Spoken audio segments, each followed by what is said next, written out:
Lotus, fucked up the gun. Yeah, Shark with the gun.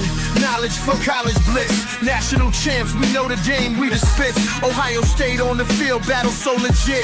Bangers, we bang, every shot gonna hit. Gambling moves, ride the wave, stack those green strips. Cash tickets, pockets fat, we taking big trips. College football, hustle, firing shots we don't miss. Go Irish, touchdown, hear the crowd reminisce. Shark in the back with that knowledge, street cred. Notre Dame, we on point, helmets gold, all dread. Ohio State rivals, our victory well fed. Bangers in the spotlight, Greenfield turn red. Championship dreams, we stacking accolades high. Gambling roots run deep, bets placed on the slot. On a suddenly not so casual Monday in January, it is Monday, January the 20th, Martin Luther King Day 2025, but it is much more than that. A special intro produced by the Gun overnight. It is CFP Knowledge for College, the National Championship Edition, right here live on Sharky Waters Nation X and YouTube. Come on into the chat. And, of course, on the GunzPicks channel. Guns, I usually say, how you doing, brother? This is the biggest game, I think, in the last 30 years for you. How are you doing today? I'm nauseous. I'm sick. I want to throw up. I love this ride. I'm playing on house money. But now I want to win the whole damn thing. This team gave me hope. This team has done nothing but done what they said they're going to do. I can't wait to break down this card. I was telling Shark before the show, I think I went through every drive chart of Ohio State's games where they were close just to see if I could see a flaw in the chink in the armor, or the kink in the armor, I should say.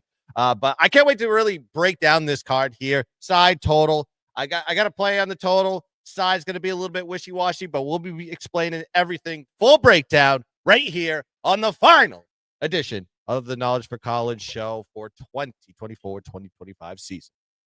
Yeah, it's crazy how fast it's gone by. Of course, we opened up in August. Here we are in January, the final game of the year, 7th Atlanta, Mercedes-Benz Stadium, Ohio State, Notre Dame. Number 8 versus number 7. I think number 1 versus number 2. This should be a classic. Throwing it to the Gun first. We got a lot of angles to discuss. Top play in this of us, an official play from the Gun, under 46.5.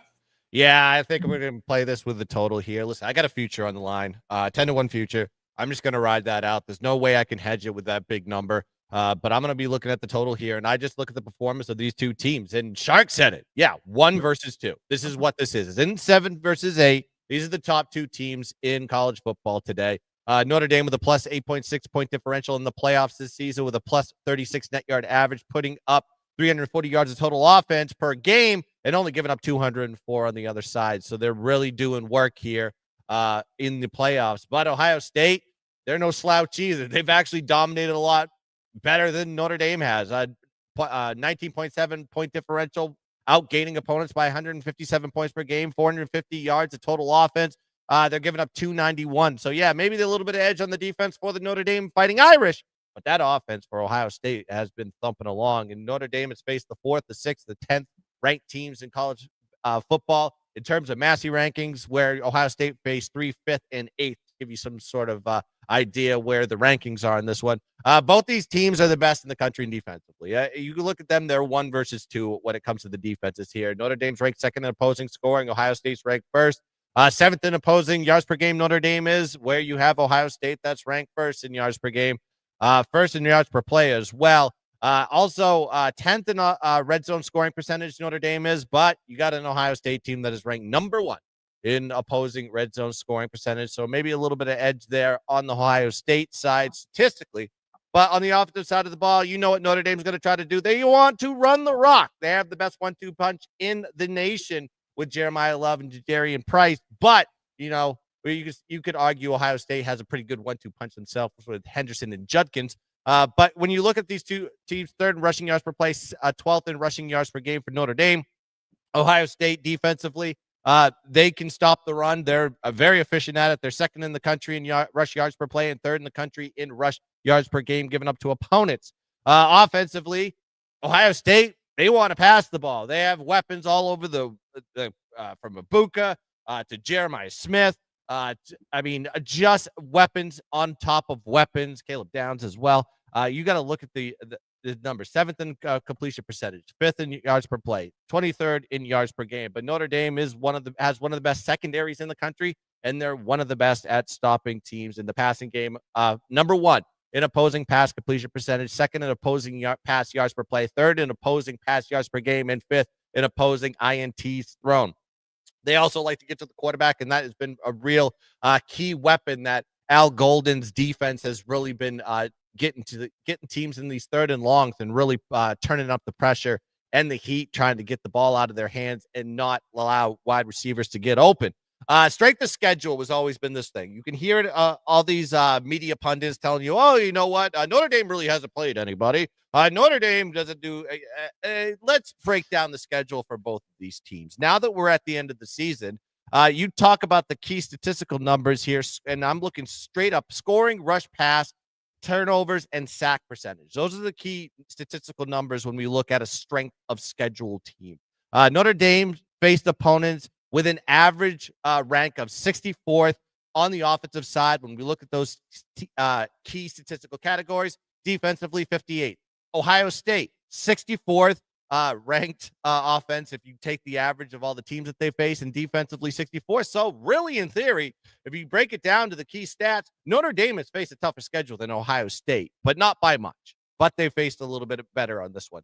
And of course, these two teams did meet in 2022 and 2023, 21-10, 16.5 point dogs in that one on the road. And that was with CJ Stroud, Jackson Smith and Jigba. He did get hurt in that game. Marvin Harrison Jr., Emeka Egbuka, one of the guys that's been a key guy that's been in all these matchups. Also, in the next one, they go to South Bend. Ohio State won that game with a last-second touchdown, by the way. Punched it in at the end. Really broke my heart on that one. And they almost Xavier Watt almost had a pick that he dropped in that one. A lot of key outliers in that one. 17-14 was the final.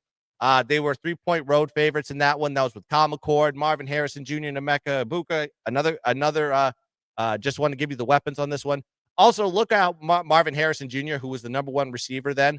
He only had 3 catches, 32 receiving yards in this one. And one of the key things that you can see in these, number 1 receiver has always been isolated in Notre Dame's defenses in every single one of these games. The problem is Emeka Egbuka has had career games in both. 90 receiving yards, 96 receiving yards per contest. So if they are able to start Jeremiah Smith, they got to recognize that we got to get Emeka Egbuka because he's killed us every single time we go against him. So main receiver should be non-factor in this one, knowing how Notre Dame likes to defend. The total on those games, though, this is real interesting stuff. 59 and 55 in those matchups. And now you're seeing a 46, 46.5, 45.5, I think it's dropping to now.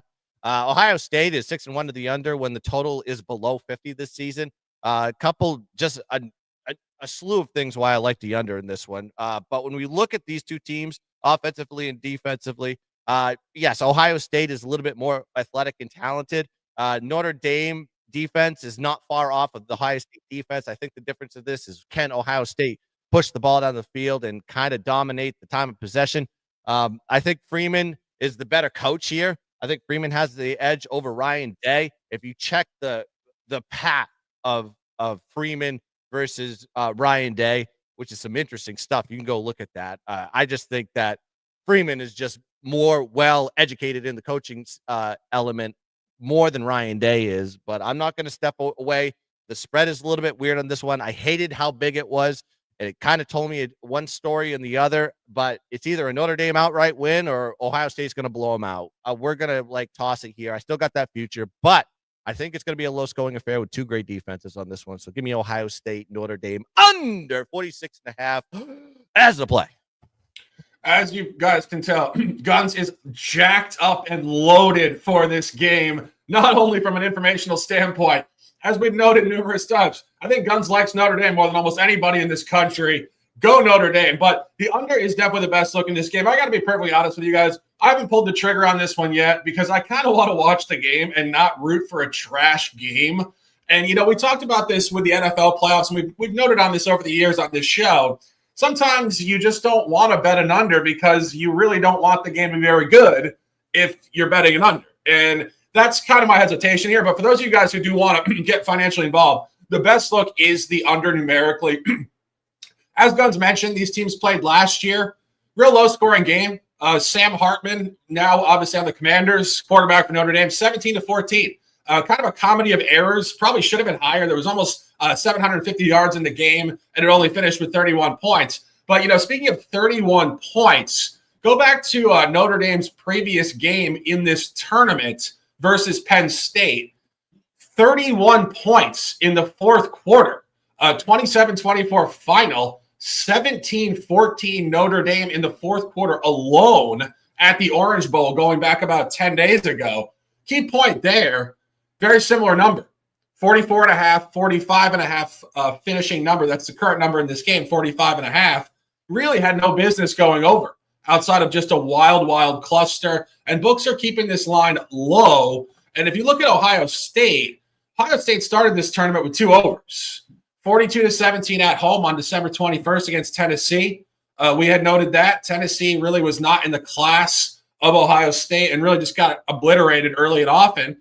And then really the most impressive win, I think, of the entire tournament so far, New Year's Day against Oregon, previously undefeated Oregon, 41-21, another over. Key point here, though, previous game, 28-14 under versus Texas. So I think as this tournament gets deeper, of course, this being the final game, you're going to see a pro-style game. And we talk about this on NFL, the Extra Points, and of course on Knowledge for College. Pro-style games more often than not versus college, better defense, less points. And I think that's the game model you're going to see here tonight. I think it's going to be a tough game to predict ATS. The best look is the under. Guns, let's talk about the side here. We know this is truly the biggest game for Notre Dame since 2012, of course, getting blown out in the national championship to Alabama that year. Notre Dame has not won a title since 88. Ohio State has been kind of dancing around it for the last 4 or 5 years with Ryan Day, Stroud, Justin Fields, and others. Pretty heavy line here at 8.5. You said it. The books like Ohio State, but can Notre Dame find a way to get a dub here? Yeah, I think they can. I think if you actually break down all these games, you break down even the regular season games, you break down the playoff games that Ohio State has played. Yes, they have been very dominant, but situationally, they should have been dominant. And I think if Notre Dame was in the same spot, in the same angle, I think they would have performed relatively close to how Ohio State did. So breaking it down, Ohio State, what was the first game in the playoffs? They played at home. This is off losing in dramatic fashion to a Michigan team that didn't have their best players on the field, and Michigan found a way to beat them in a spot where they were kind of just gliding in what they considered to be the Big Ten championship, and they failed. Then they have to go and play another home game. They play against a Tennessee game that really didn't have a lot of travel experience on the road, and you're playing with a rookie quarterback, a head coach in Josh Heupel that really hasn't had a game this big in his life. And then you got to go against this Ohio State team that is just fired up from, wanted to get that revenge from getting their butt whooped by their rival in Michigan. Then they go into an Oregon game in the Rose Bowl. Obviously, Ohio State's going to come out and thump them right off the bat because it was a revenge angle. I watched that game of Oregon, Ohio State, and I saw what happened. There was just mental mistakes that kept them from winning that game down the stretch. And then you played a Texas team, right? Last time I checked, Sarkisian was the head coach there, and I don't think he's won anything as a head coach in his career. But this Texas team fought them tooth and nail, but a fumble return in the goal line on 4th down was the deciding factor in that game. So did Ohio State really win that game? I guess your guess is as good as mine. And going back to that Texas game, like I said, 17-7. What were their biggest wins? 17-7 versus A&M.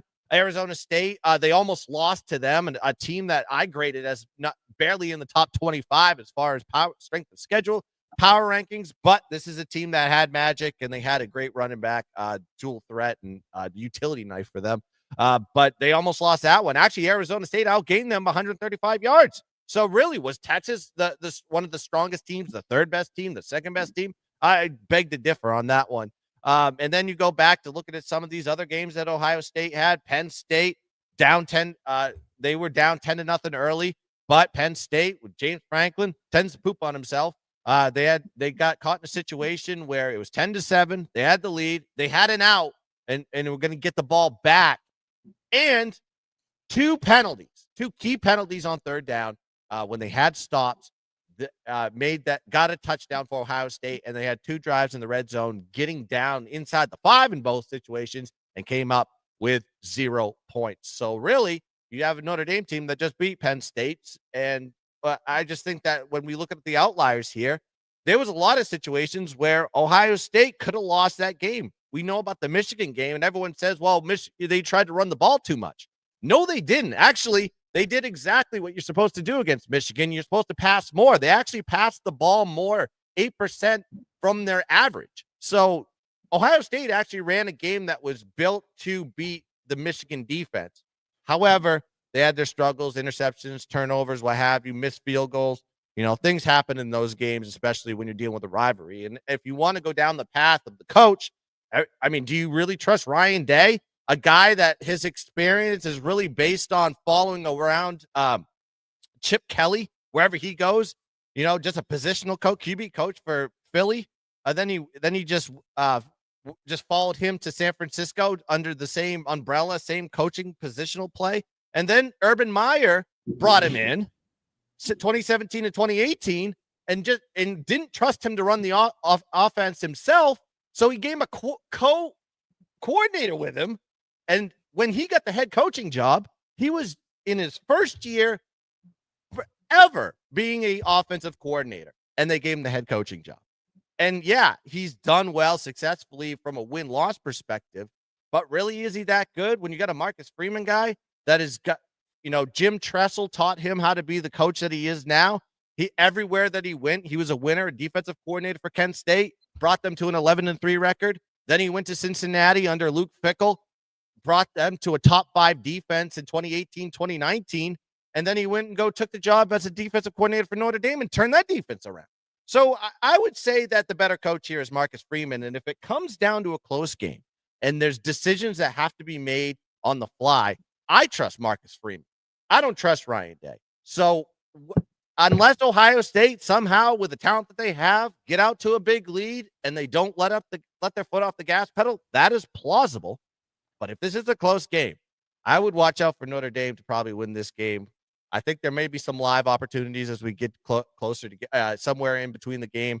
But I think I've talked way too much about this game, and I've studied this way too hard. I've gotten way down the rabbit hole. But I just think that there is a path for this Notre Dame team to win this game. And I think there's way too many people thinking this is automatic for Ohio State. Yeah, I think in terms of trying to find an environmental corollary here, you don't really find one for Notre Dame this year. Only been an underdog once all year.